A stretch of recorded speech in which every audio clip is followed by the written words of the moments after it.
2026년 인류의 불을 재편할 가장 거대한 전쟁은 지상이 아닌 우주에서 벌어지고 있습니다.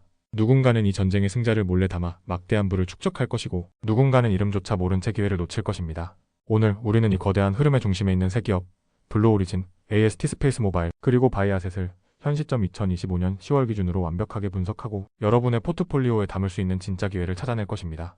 우리는 지금 인류 역사상 가장 거대한 인프라 혁명의 초입에 서 있습니다. 그것은 바로 우주 인터넷입니다. 지상의 기지국이 아닌 하늘의 위성이 전 세계 모든 사람과 사물을 연결하는 시대입니다.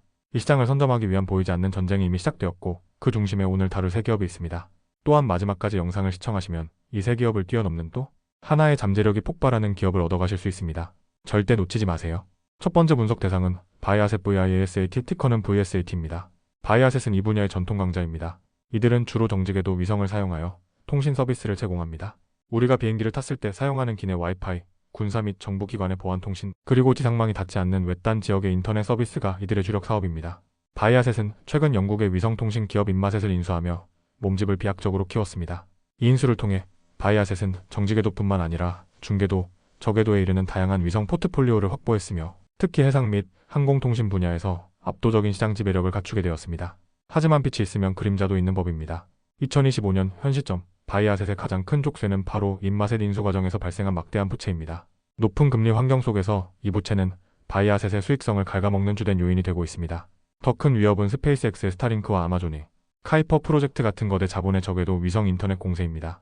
수천, 수만 개의 적에도 위성을 촘촘히 깔아버리는 이들의 전략은 바이아셋의 기존 정직에도 위성 사업, 특히 가정용 인터넷 부문을 직접적으로 위협하고 있습니다. 따라서 바이아셋 VSAT 주식에 대한 평가는 명확합니다. 인마셋 인수를 통한 시너지가 언제쯤 부채 비용을 넘어서는 실질적인 현금 흐름으로 나타날 것인가? 그리고 스타링크와의 경쟁 속에서 한국 및 정부라는 캐시카우를 얼마나 견고하게 지켜낼 수 있는가? 이것이 핵심입니다. 현재 주가는 이러한 우려와 부채 부담으로 인해 상당히 저평가된 수준에 머물러 있습니다. 만약 다가오는 실적 발표에서 부채 감축에 대한 명확한 가이던스를 제시하고 항공사들과의 신규 수주 계약을 발표한다면 주가는 강력한 반등 모멘텀을 얻을 수 있습니다. 안정적인 비비기업 간 거래 및 비이지 정부 간 거래 매출을 기반으로 한 가치 투자 관점에서 접근할 수 있으나 폭발적인 성장을 기대하기에는 다소 무거운 것이 사실입니다. 두 번째 기업은 시장의 모든 관심을 빨아들이고 있는 AST 스페이스 모바일 AST, SPLCM OBI 티커는 ASTS입니다.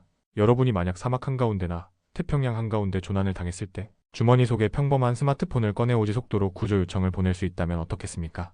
ASTS는 바로 이 꿈 같은 기술, 즉 위성에서 일반 스마트폰으로 직접 통신을 쏘아주는 기술에 도전하는 기업입니다. 이것은 바이아셋이나 스타링크와는 근본적으로 다른 게임입니다. 그들이 별도의 위성용 단말기나 수신기를 필요로 하는 반면 ASTS는 전 세계 수십억 대의 스마트폰을 잠재 고객으로 삼습니다. 이 기술이 상용화되는 순간 통신 시장의 판도는 완전히 뒤바뀌게 됩니다. 2025년 현재 ASTS는 매우 중요한 기로에 서 있습니다. 이들은 블루워커 3라는 테스트 위성을 통해 기술적 가능성을 입증했으며 올해 초 첫 상용 위성인 블루버드 블록을 성공적으로 궤도에 올렸습니다. AT&T, 보다폰, 구글, 심지어 일본의 라쿠텐까지 전 세계 거대 통신사들이 이들의 기술을 지지하며 파트너십을 맺고 있습니다. 하지만 ASTS는 전형적인 하이리스크, 하이리턴의 표본입니다. 이들의 기술은 아직 대규모 상용 서비스로 완벽하게 검증되지 않았습니다. 위성을 쏘아 올리고 네트워크를 구축하는 데는 천문학적인 자본이 계속해서 필요합니다. 즉, 현금 소진 개시번 속도가 어마어마합니다. ASTS에 대한 주가 평가는 극단적으로 나뉩니다. 만약 2026년 이들이 계획대로 상용 서비스를 성공적으로 개시하고 파트너 통신사들을 통해 유의미한 매출을 발생시키기 시작한다면 이 기업의 가치는 지금과는 비교할 수 없을 정도로 폭등할 것입니다. 주가는 수십 배 뛸 잠재력을 가졌습니다.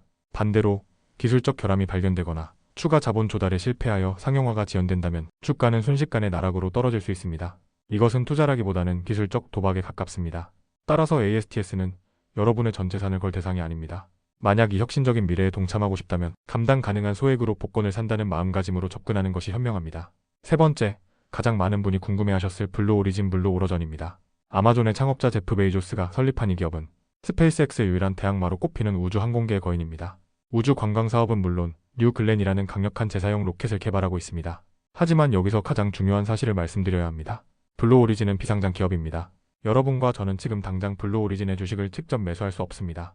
그렇다면 우리는 이 거대한 기회를 그저 지켜만 봐야 할까요? 부자들은 결코 그렇게 하지 않습니다. 그들은 직접 살 수 없을 때 그 생태계에 투자하거나 뒷문을 찾습니다.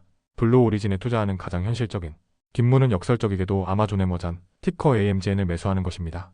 왜일까요? 아마존은 카이퍼 프로젝트라는 자체적에도 위성 인터넷 사업을 추진 중입니다. 이는 바이아셋과 스타링크의 강력한 경쟁자입니다. 그리고 이 수천 개의 카이퍼 위성을 궤도에 쏘아 올리기 위해 아마존이 계약한 가장 핵심적인 로켓 파트너가 바로 블루 오리진입니다. 2025년 현 시점 블루 오리진은 드디어 뉴글렌 로켓의 첫 궤도 비행을 성공적으로 마쳤습니다. 이는 아마존의 카이퍼 프로젝트가 본격적으로 전개될 수 있음을 의미합니다. 즉, 아마존의 주가에는 AWS 클라우드와 이커머스뿐만 아니라 카이퍼 프로젝트라는 우주, 인터넷 가치와 블루 오리진의 성공이라는 발사체 가치가 간접적으로 포함되기 시작한 것입니다. 블루 오리진의 성공은 곧 아마존 카이퍼 프로젝트의 성공을 담보하는 열쇠 중 하나입니다. 하지만 아마존은 너무 거대합니다. 우주 사업 하나만 보고 투자하기에는 다른 사업부의 영향이 너무 큽니다. 그렇다면 이 우주 전쟁에서 가장 확실하게 돈을 버는, 그러면서도 아직 저평가된 숨겨진 보석은 없을까요? 여기서 저는 이 우주 전쟁의 곡괭이와 삽을 파는 기업을 하나 소개하고자 합니다. 바로 로켓랩 라컨랩, 티커 RKLB입니다. 과거 골드러시 시대에 가장 큰 돈을 번 사람은 금을 캐던 광부가 아니라 그들에게 곡괭이와 청바지를 팔았던 리바이 스트라우스였습니다. 로켓랩이 바로 21세기 우주판 리바이스가 될 잠재력을 가졌습니다. 로켓랩은 두 가지 핵심 사업을 합니다. 첫째, 발사 사업입니다. 이들은 이미 일렉트론이라는 소형 로켓으로 소형 위성 발사 시장을 사실상 독점하고 있습니다. 스페이스X가 대형 트럭이라면 로켓랩은 고객이 원하는 시간에 맞춰 출발하는 오토바이 퀵 서비스입니다. 둘째, 그리고 이것이 훨씬 더 중요한데 바로 우주 시스템 사업입니다. 로켓랩은 위성을 만드는데 필요한 핵심 부품들, 예를 들어 위성의 자세를 제어하는 반응 휠, 태양 전지판, 비행 소프트웨어 등을 직접 설계하고 판매합니다. 바이아셋도, ASTS도, 심지어 수많은 정부와 국방 위성들도 결국은 이러한 핵심 부품이 필요합니다. 위성 인터넷 전쟁이 치열해질수록 더 많은 위성이 발사될수록 로켓랩의 부품 사업은 안정적으로 성장합니다. 2025년 현재 로켓랩은 뉴트론이라는 중형급 재사용 로켓 개발에도 박차를 가하고 있습니다. 2026년 뉴트론 로켓까지 성공한다면 로켓랩은 소형부터 중형까지 아우르는 발사 시장의 강자이자 위성 부품 시장의 독점적 공급자로 자리매김할 것입니다. 이제 결론을 내리겠습니다. 우리는 어떻게 이 우주 전쟁에 투자해야 할까요? 바이아셋 vs AT은 이미 검증된 현금 흐름을 가졌지만 부채와 경쟁이라는 촉새를 차고 있습니다. 포트폴리오의 안정적 가치주 부분으로 부채 상환 계획을 철저히 모니터링하며 접근해야 합니다. AST 스페이스 모바일 ASTS는 세상을 바꿀 잠재력을 가졌지만 모든 것을 잃을 위험도 큽니다. 포트폴리오의 극소수 스파이스 부분으로 잃어도 되는 자금으로만 꿈에 베팅해야 합니다. 블루 오리진은 직접 투자가 불가능하며 아마존 AMGN을 통해 간접 투자할 수 있으나 우주 사업의 비중이 아직은 크지 않습니다. 그리고 로켓랩 RKLB는 이 모든 전쟁의 무기 공급상입니다. 누가 이기든 위성은 계속 쏘아 올려야 하고 위성 부품은 계속 필요합니다. 우주 경제의 성장에 가장 합리적으로 분산 투자하는 핵심 성장주로 가장 매력적인 선택지입니다. SF 작가 윌리엄 깁슨은 이렇게 말했습니다. 미래는 이미 와 있다. 단지 널리 퍼져 있지 않을 뿐이다. 우주라는 거대한 미래는 이미 우리 곁에 와 있습니다. 2026년은 이 미래가 본격적으로 대중에게 퍼져나가는 원년이 될 것입니다. 이 거대한 변화의 초입에서 리스크를 두려워하며 외면할 것인지 아니면 명확한 분석을 통해 기회를 잡을 것인지는 여러분의 선택에 달려 있습니다. 주문을 외우면 반드시 부자가 됩니다. I can do it.